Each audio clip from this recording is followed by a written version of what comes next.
there's this voice that comes on and says that there's substantive ways to put money into the system and try to get it to grow. But it's not the central bank's role to really get the economy to grow. This is what central banks have been saying as the defense to the policy that they have followed since 2007, 2008. Going back even further than that in history, about 100 years before this financial crisis happened in 1907 in the United States, there was a big bank panic on Wall Street. And panics or crises in credit and finance, they're really all about the same thing. Someone or some group bets too much, sucks people in, comes out, and everything implodes. And there's some element of what do we do now, how do we pick up the pieces? And in 1907, there was a relationship between J.P. Morgan, who was the most important banker in the United States and arguably the world at the time, who was called upon by the President of the United States, then Teddy Roosevelt, to sort of fix the problem. And I did talk about this in the book before getting into more recent history. And what Teddy Roosevelt said was, here, I'm going to give you $25 million from the Treasury Department in the United States, and just figure out what to do with it to make this problem go away. And what J.P. Morgan decided to do was not to really fix the problem. He invested some of that money and made money off of it, like sort of bankers do, and he gave it to his friends. So the banks that had made the biggest bets, the equivalent of Lehman Brothers, which fell apart in September of 2008, and Bear Stearns, which fell apart or started to fall apart in March and fell apart in the middle of March 2008, so basically 9 years ago, banks like that weren't saved any more than they were saved 100 years later. What happened was the friends of J.P. Morgan got money, and then J.P. Morgan stepped back and he said, you know, I don't want to have to be in a position where my friends and my business, and when I say friends, I mean people that invest in my bank, are going to be hurt if other silly banks go belly up. So he basically decided to push this idea of having a United States central bank that would centrally provide liquidity, provide money into the system, first into the banks of the system, first into the biggest banks of the system, in case there was a crisis, to sort of keep things going. And so what he did was, not personally, but he had a membership at a club called the Jekyll Island Club in the United States. And it's the building on the Jekyll Island Club, it's not quite as old as the building that we're in now. I think Denham Court, somebody gave me some information on this. Parts of this building are 700 years old, and more of it is 18th century. So Jekyll Island Club had a main building that was basically 19th century. And it's where all of the wealthiest industrialists and bankers in the United States would gather. They'd have to have a membership at this club, mostly once a year. So it was mostly around sort of the Christmas time, New Year's holiday. And they would come down with their families and their kids, and they would have to sail down because it was an island. The Jekyll Island Club was on Jekyll Island. And it was very, very discreet. You couldn't get there if you were sort of a mere mortal. You couldn't. There was no. Now there's a causeway. You can actually drive there. It's a hotel. It's really nice. Again, closest thing we have to Downton Abbey in the States, you know, in terms of a building. And you can go there and be there. But at the time, you had to have a membership, or a member had to sort of bring you in. And so what J.P. Morgan did was he worked with a senator. So this is the relationship between private bankers and Washington and senators named Nelson Aldrich, who had done a lot of time, had come to Europe quite a lot, and sort of saw what the Bank of England was like, saw what the Bank of France was like, and said, we're going to have something like this in the United States, only it's going to help our banks just a little bit more. And he came back and he convened under J.P. Morgan's membership a bunch of bankers to decide what the United States should have. 3 years later, long story short, we have the 1913 Federal Reserve Act, which creates the Federal Reserve. So the whole point is that that central bank came out of crisis, followed by a major private banker saying we need to have extra help because we don't actually trust the Treasury Department. We don't trust that the government's necessarily going to have enough money to be able to help us. Then it became an act, and then it became a law, and then it became the Federal Reserve. So their job from almost day one was to really save the banking system, and as an afterthought, perhaps help the economy.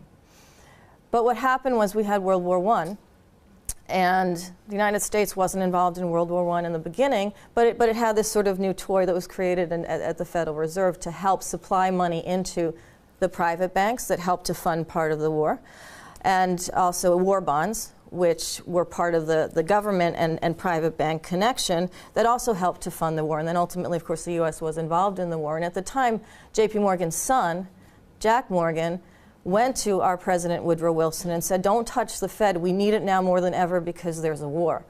And so it was solidified also for other more geopolitical and military reasons than it had been created for banking and finance reasons.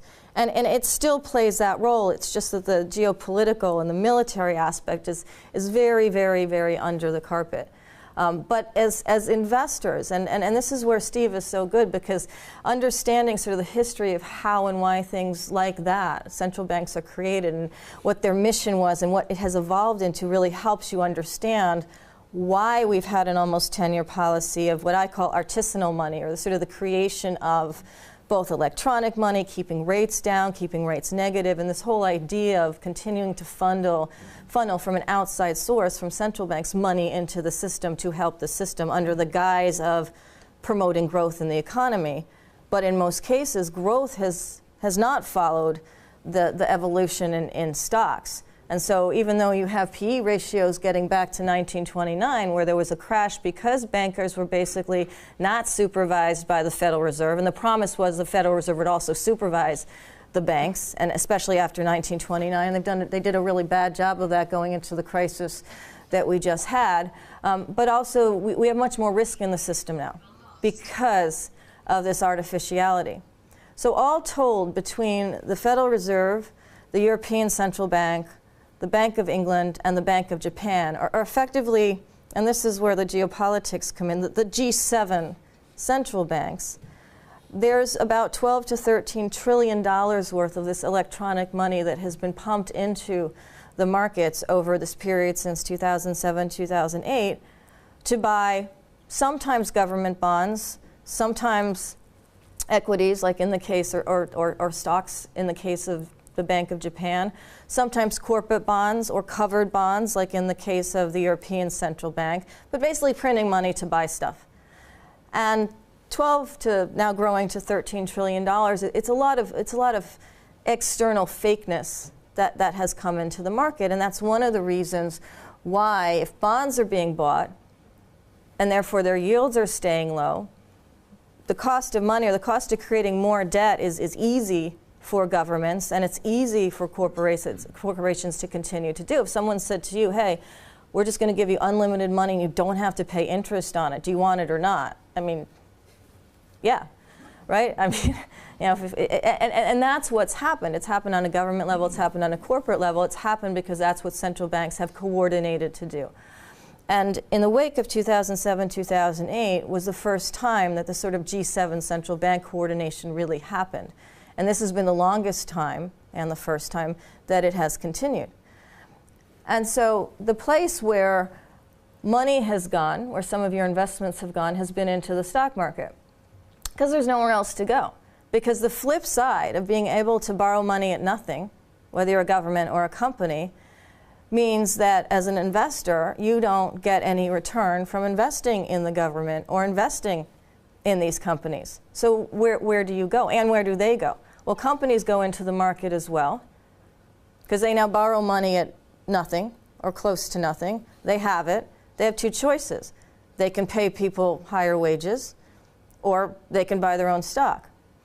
And so their no-brainer is, well, we don't have to pay people more. We don't have to necessarily grow organically. We can make ourselves look really good by buying stock.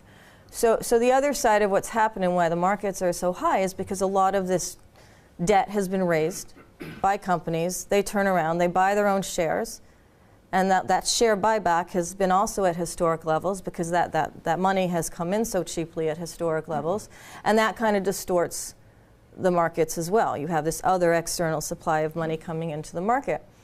And that's all well and good as long as this is continuing. It's like, you know, it's flying into Heathrow. You're either in a holding pattern or you're going down into land. But when you're in the holding pattern, which is somewhat what central banks have been doing, the activity doesn't really change.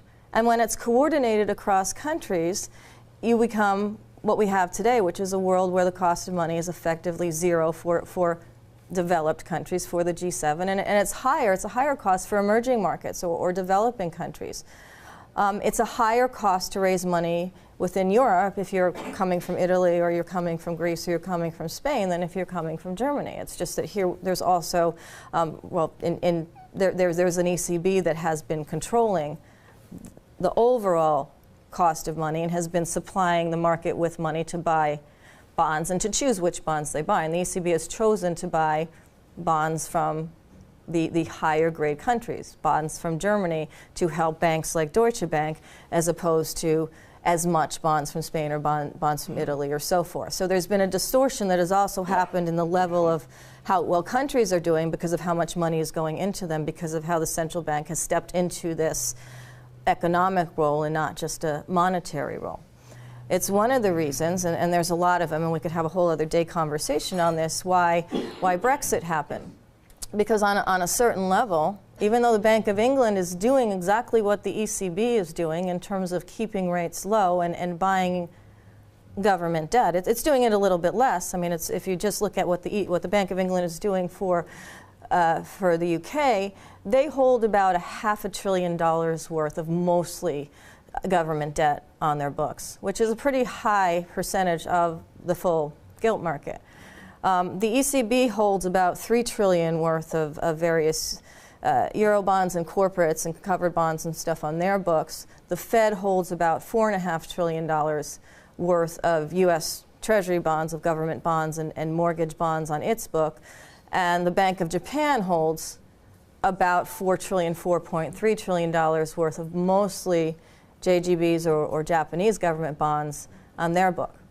So if any of that were to unwind, and this is where the risk comes in, the choices that these banks, central banks made to collaborate or collude, depending on what word you want to use, I use collude, someone more optimistic might use collaborate, depending on what they do to unwind this or exit from this strategy, there could be a tremendous fallout onto any of the bond markets, because if all of a sudden the cost of money starts rising, and now the Fed has already hiked rates by 75 basis points starting in December 2015, and just with the latest hike this March, and a hike along the way in December 2016, it starts to increase the cost of money. It starts to increase the cost of servicing some of that debt. Now, as long as the Bank of Japan and the European Central Bank and the Bank of England are not doing that, so they're maintaining rates at zero or negative as they are in Europe and as they are in Japan, the net, everything's in that holding pattern. So the Fed can look like it's raising rates because there's real growth coming into the United States and use that as a reason. But they're doing it very incrementally, which means they don't really necessarily believe it, or they're just kind of putting toes in the water and saying, well, we'll do this and we'll see what happens. As Steve mentioned, what happened last year was when the Fed raised rates in the end of 2015, all of a sudden you had a market sell-off in early 2016. And the Fed freaked out and said, okay, well, we're not going to continue to do this anymore for a while. Markets went down. The ECB came in and went more negative. The Bank of Japan went in and became more negative. Markets went back up. And all of a sudden, everything was fine. And we've had this sort of uptrend in the stock market since then, because all this money continues to be injected into the market from the central bank policy. And then, of course, we had Trump come in. And one of the reasons I don't actually do slides a lot now is because Trump could just like tweet something and it would just change anything. So I don't bother now. I'm American. But that reflation, I think you called it trade. You know, the idea that somehow our Congress is going to approve a lot of infrastructure money is already kind of been shown to not be the case. I was in Washington last week. So I live in LA now. So I was in Washington last week, and then I went back to LA, and then I came here. So there's a lot of time zone stuff in my head. But when I was in Washington, the budget was basically put out for discussion. And discussion means there's a lot of people arguing in a lot of hallways and sort of horse trading. And the administration wants to have much more money on the defense policy. It wants to cut money to the arts. I mean, there's all sorts of like things happening at the higher level, within the halls of the House and the Senate, or our two bodies of Congress, there's much more detailed trading amongst the different Congress people. Like, I'll give you this if you give me that. So a lot of that was going on. But there was ultimately not a lot in that budget that actually related to infrastructure spending. So the promises of growth, and one of the reasons that the Fed came in and actually raised rates, and we had this very accelerated upswing in the markets at the end of last year after Trump was elected and in the beginning of this year, really as of last week was proven not to have manifested. So there is some risk in general that the most recent acceleration, regardless of what central banks are doing, could actually unwind or go back to a holding pattern for a while, even go more negative, simply because it's being proven now that what he said and what's actually been presented doesn't necessarily relate to what can happen. And this happens in Washington all the time. I mean, everything that's said and everything that happens, I mean, they're complete polar opposites a lot of the time. But in particular, what motivated the uptrend has been shown not to happen. And the other thing that motivated the uptrend is banks themselves. So the banks that were at the center, particularly the U.S. banks that were at the center of the 2007-2008 crisis, which have been helped so much by the Fed, and for which all of these other central banks have had to be co-opted by the Fed so that money in general can stay at a zero rate, and all of the manifestations of what happens after that with more debt and a higher, artificially higher stock market, is they've outperformed the market by 3 to 1. So even in this Trump reflation trade, there's been, they've outperformed the S&P by 3 to 1. So the S&P was up by 10%, or the Dow, the US market was up by about 10%, 12% just since Trump came in and we started talking in the press and in financial press about what could happen under him. And banks, the big banks, Goldman Sachs, Morgan Stanley, JP Morgan, they were up about 33%.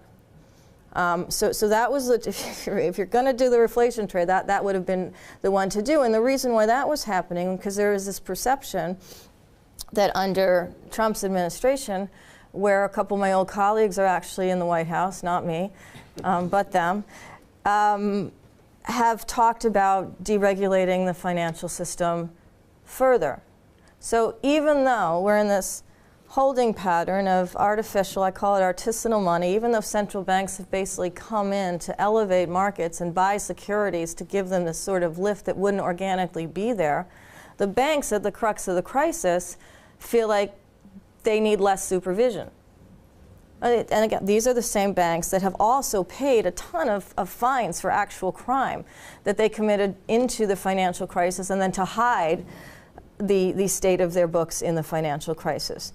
So in general, our top 6 banks have paid about $160 billion worth of fines and settlements just to get out of the crime that they committed into the financial crisis, one of which was basically manipulating LIBOR, and there were some UK banks involved in that. There was some, UBS was involved in that. There was a couple of European banks involved in that. But the point is, it was led by the U.S. banks. So one of the reasons that went up, their stock went up, is because there is this perception that my former colleagues are going to come into Washington and deregulate them further. And I think that would be very scary, not just for banks, but for all of us, because there's not a lot of room left to continue this holding pattern. You know, then you do start to go down. But when I was there, I did feel, for the first time, and I've been talking about having less risk in the banking system, or we should bring back a law that came into play in 1933. So after Black Tuesday and into 1933, into the Depression that became a global depression, everything starts in the U.S. and just gets exported globally, and I'm sorry for that. But the act that was passed in 1933 was the Glass-Steagall Act, and what it did was it separated the risk that any banking institution had from the deposits and loans it had. So it could create weird securities, it could bet, it could be wrong, lots of things could happen. But because of Glass-Steagall, if a bank did those things, then it wasn't going to touch deposits and loans. And the deposits would be insured by the FDIC, by the government, so people's money would be secure. But any risky transactions that banks created would be on their own dime. And that worked to keep stability in the system. I mean, well, yeah, your slide doesn't change. This whole period. And it really wasn't until here, actually, when Glass-Steagall was repealed in 1999, when banks could go back to both retaining deposits and having the ability to create risk and to create bad securities and to leverage in the markets and lie about their positions. Well, because if you mix things, it's just easier, right? I mean, it's like organic food. I don't know what it's like here, but it's if there's places where, you know, the same farms produce food, and some of it's labeled organic and some of it isn't, but they're actually in the same farm, but there's some extra sort of thing that happens, and supposedly the soil doesn't go through to the organic side, but it stays on the non-organic side, but you don't really know. It's kind of like, but so when Glass-Steagall was repealed, I mean, this happened, really. I mean, that's what happened, because all of a sudden banks now have the ability to say, we have these deposits and we have these loans, and we're going to use them as collateral to do all sorts of other stuff. And there was a dot-com bubble and other things were happening, but also there was a lot of leverage coming back into the market, and of course that didn't work out so well. So I think, and I've had conversations now with both the Democrats and Republicans, so the liberal side and the conservative side in our government, where I feel there's a little bit of an understanding that maybe this sort of toppiness of this holding pattern where central banks are lifting things up and it's not really organic growth, and maybe it's not a good idea to let banks do whatever they want now and to deregulate them further and supervise them less. I'm feeling like even they're getting a little scared of what might happen if that occurs. So even though some of my former colleagues are coming into the White House and saying this is a good idea to do, you know, this and that, there are people that are starting to think, well, maybe it's not so good idea. So from a standpoint of investments in the market, that could deflate the level of where bank stocks have gotten to relative to the rest of the market and in general. Because if they're not going to be deregulated under that promise of the types of people that Trump brought in, then they're going to either be the same or be re-regulated, and so that uptrade is going to go away. So there's two reasons why that's both aspects of Trump could really be taken out of the market, and you could see a downfall, and you could see more risk coming in. And then the other thing is just in general central bank coordination. The Fed could continue to raise rates, but if they're doing so in the face of not real growth and not real infrastructure development and not real inflation, then they run the risk of taking the sort of air out of this entire debt bubble that they started. So right now, global debt is 3 times global GDP. So there's about $325 trillion worth of global debt if you aggregate all countries together relative to the GDP, relative to official growth in the world. And that's a historically high ratio, and that's a ratio that has continued to be inflated by policy. If the Fed continues to raise rates, it starts to impact the cost of servicing that debt. So though there's been this almost 10-year period where central banks have basically pumped money into the system under the guise of helping it to grow, the reality is all that has grown is debt. And so now if you make the cost of debt higher in general, which now we're not, we're in this holding pattern, that's going to have much more of a deflation effect on bonds, which is going to then have a faster deflation effect on stocks. So that's kind of the good news.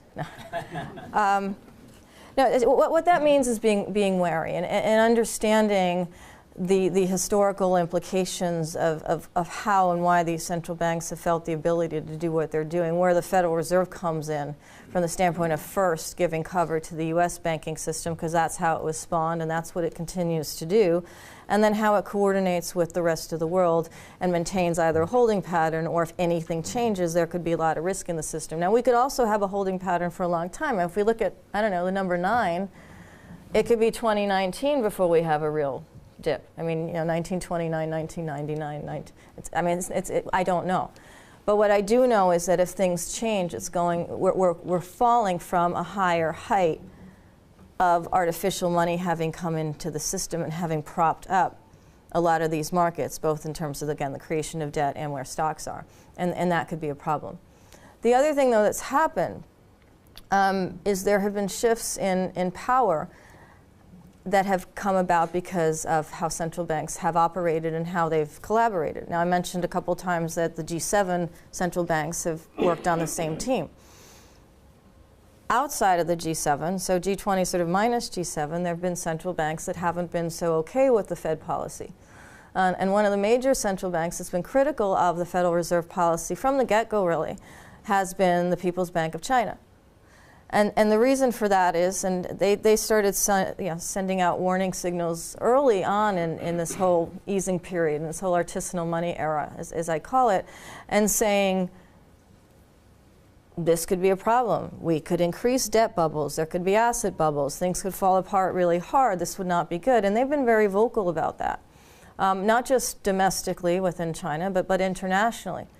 And one of the manifestations of that has been a big change in how the IMF, which was spawned in Bretton Woods just before World War II ended in 1944, has positioned the currencies, the major currencies in the world, and what central banks need to keep in which currency. The dollar has been dominant since World War I and through now as the main reserve currency, the currency that most gets transacted and traded in, the currency that central banks have to keep in case there's an emergency as something they need to trade and something they need to use to keep markets moving.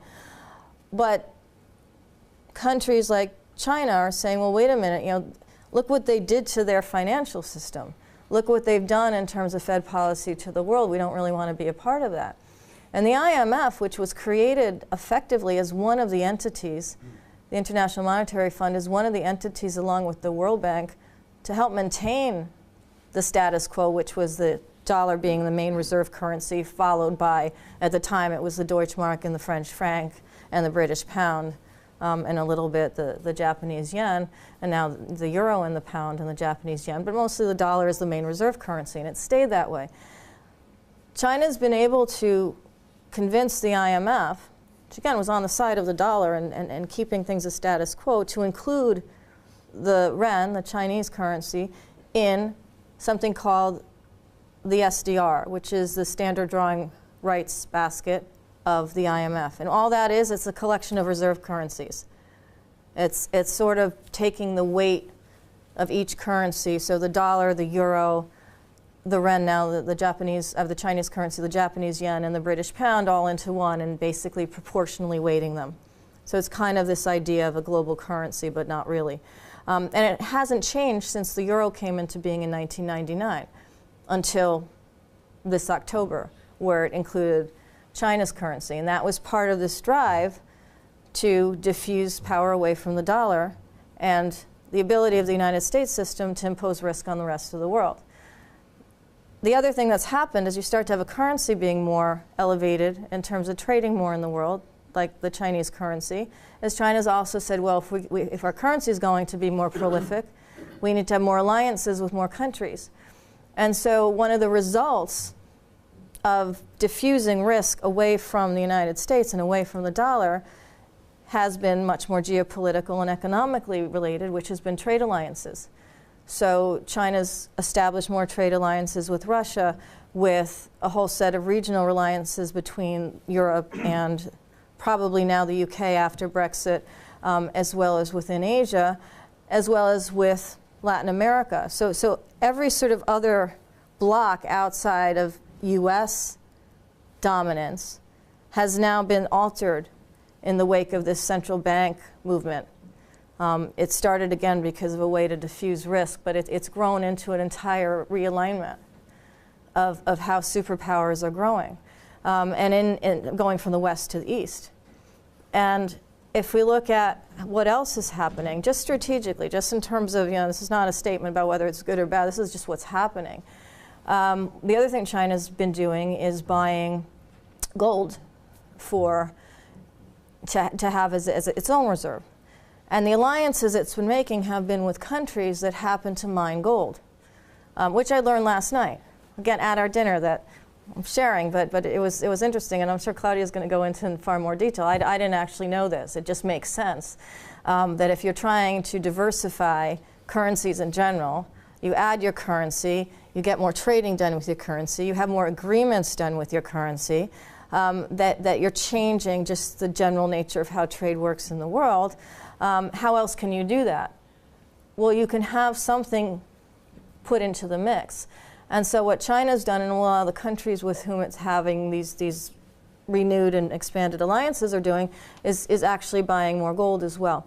And China also, with the rising population, is suggesting to its citizens to invest or keep a little bit of gold. So whether that is for investing reasons or whether that is just to diffuse away the power of the US dollar, it's something that's actually happening in a country in which the population is growing, in which there's a lot of consumption. The growth is less than it was 5 or 6 years ago, but it's still higher than it is in a lot of the developed countries.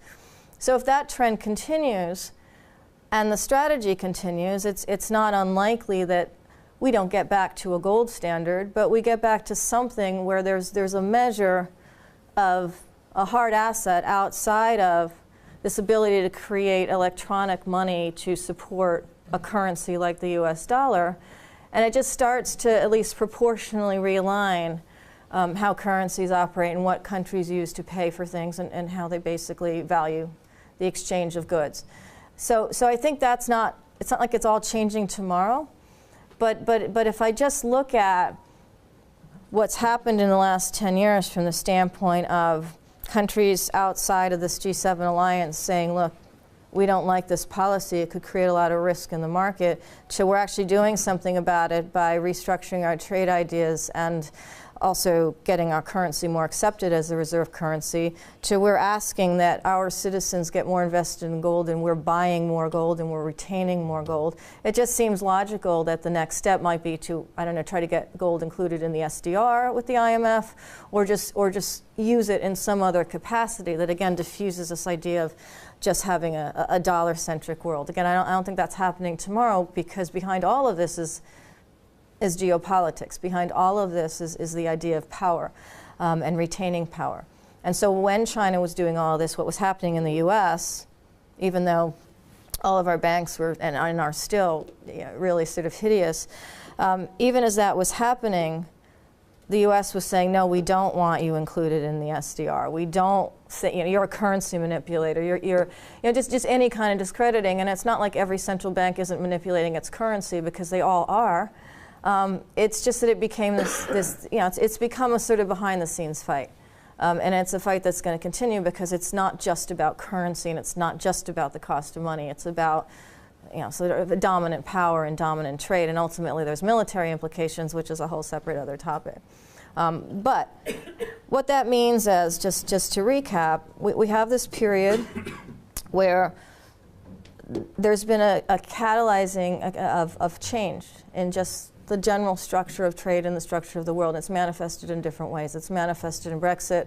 It's manifested in all of the inequality economically and from a power perspective within the other parts of Europe. It has manifested in this shift from the West to the East and the blocks of alignment that China is promoting. And so these things are in flux. It's produced, as Steve mentioned, this kind of nationalism from the standpoint of, well, how do we protect our countries? And I think ultimately all of that comes back to the fact that in the wake of the crisis of 2007, 2008, the Fed just did the wrong thing. And the United States government and the Fed have sort of been aligned in continuing this pattern and making it a global pattern, and there is no exit plan. So what do you do as investors? You realize that there's a lot of shift that's happening that will continue to happen on a geopolitical and changing of superpower basis, and it's going to be slow, and there's going to be a lot of pushback and fighting on all sides. I think this sort of shift towards more isolationism or sort of nationalism that Trump has talked about in terms of coming into office is likely to be what happens. I mean, one of the first things he did in his first week was alienate Mexico, which he had done during his campaign, but Usually what happens after a new president is elected is one of the NAFTA partners, either Canada or Mexico, their leader visits the White House, and they talk about moving forward. And in this case, the head of Mexico was invited, the president of Mexico was invited, and they had a fight over the wall, that other topic. And he decided not to come, and there's already that nationalistic isolationism and this idea of not sort of working with the partners that are regionally connected to your massive land is part of what this administration is about. The last time the U.S. turned towards isolationism or more nationalism, or however you want to call it from the standpoint of trade and currency, was right before this crash. It was during the 20s. It was after World War I. So the history doesn't necessarily look good for that kind of an approach. And it looks worse now because at that point, the markets were still based primarily on cash, on real growth and real money going into real governments and them allocating it out to projects and to what was happening on a domestic basis. And now it's just kind of going into the market, and that isn't happening. So that's something else to keep in mind. So from the standpoint ultimately of what you do, and well, first of all, you listen to him, because this guy, I'm fortunate that I got to travel and I got to talk to a lot of people, and I really am looking forward to what your questions might be, because we've basically now dissected markets, bonds, currencies, history, crashes, private banks, central banks, and a whole sort of superpower shift, which is a lot for, what is it, Thursday morning? What morning are we on? Yeah, Thursday morning. That's the hard part to remember what day it is. But you're very detail oriented. And I think that understanding detail and understanding history is a really good way to have a platform to understanding how to be cautious and how to also grow your income when you need to, or your investment income when you need to, but in a way that's cautious. I've been talking about being more invested in cash for a while, because I see all this stuff happening, and yes, doing so would have missed the uptrade that happened at the end of last year, but at the same time, it would have also missed this 40 or whatever, 30% drop in the FTSE the time before that. So there is a volatile period that's going to continue to exist for the foreseeable future. We're either in a holding pattern, or we're in a volatile holding pattern, or we're going in a more downward direction for the reasons I was just talking about. So it helps to be prudent.